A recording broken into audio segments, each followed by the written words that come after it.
stacks of old videotapes that stood in for footrests or coffee tables, the piles of VCRs, laserdisc players, and vintage video game consoles all in varying states of disrepair. And yet Ray managed to find room for them, cluttering up all the open floor space till one felt half smothered by the hoard. The use of any single device, even the old box TV with its duct-taped remote, required the careful navigation of a Gordian knot of power cords, and brought with it odd high-pitched tones and a smell like burning dust. It was afternoon when I awoke on the floor of his room, queasy for the glut of pizza I'd scarfed down late in the night. I panned about the dim, the only source of light being the bluish flickers of the TV. Sore and groggy, having had only a balled-up sweatshirt for a pillow, I turned and found Ray had already been up a while. He was outstretched across the futon, watching the cheesy 90s fitness tape he'd put on the night before. A curly-haired host clapped and thrust his hips in time with a tuneless soft rock number, while overweight extras in pastel jumpsuits panted in the background. The graininess of the tape, coupled with the recurring sonic artifacts, gave the whole thing a dreamlike feel so that I wasn't even sure I'd fully awakened till Ray spoke aloud. "Ready to go, Silvio? It's 2-for-1 day. I've been waiting all week," he said, crossing his thin legs and stretching. He hadn't changed out of his uniform, the ratty jeans and red polo with the Stefano's Pizza logo on the back, after work the previous afternoon, and odds were good that he'd keep on wearing it till his next shift on Monday. For a time I simply stared at the TV screen, rubbing my stomach and fighting back a succession of yawns. "It's 2-for-1 day? Already?" "Yeah, man," he replied. "I can't wait to dig in. You want to go?"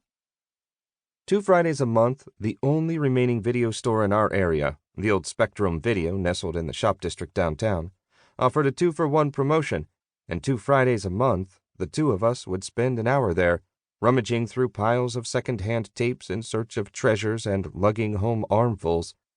Unless one of us worked, our weekends were spent watching the hall over pizza or Chinese takeout.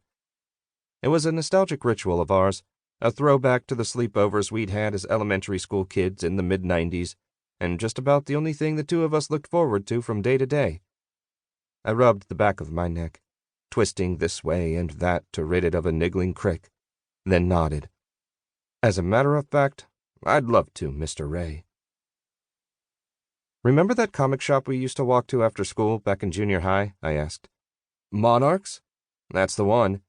You know they tore it down, right? Replaced it with a vape shop, of all things." Ray shooed off a curious fly, adding, "Last time I went home to visit Mom and Dad, I happened to drive by. I barely recognized the street. School's still there, but that's about it." "Say, what about that soft serve place near the park? Was that still there? Remember how good that place was? I doubt there's a spot in this whole city that has ice cream as rich as that little place back home did. They were always so generous with the toppings, too." "Soft serve these days doesn't taste like theirs did. It's also artificial, cloying. It's barely even real food. Leave it in the sun, and it doesn't melt. I can't stand the stuff. Back then, they used to make it right." "For sure. Man, running over for a cone or a slushie after an afternoon on the playground was the best, wasn't it?"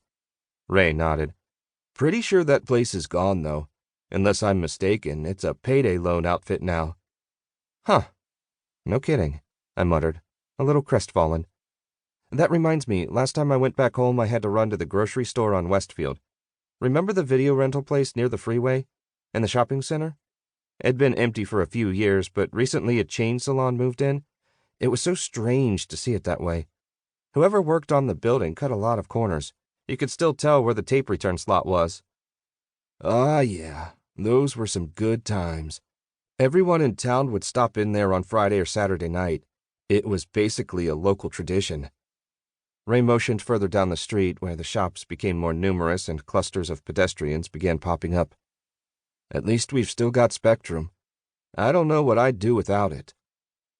Spectrum Video is a literal hole in the wall. You have to walk half a mile into the bustling downtown strip, navigating heaps of kitschy shops and cafes to find it. A very small neon sign leads the way into an alley linking Main Street to a rear parking lot, and a little ways down a brick-floored corridor, on the right, across from a janky arcade, is the front door. The shop is run by an old Korean.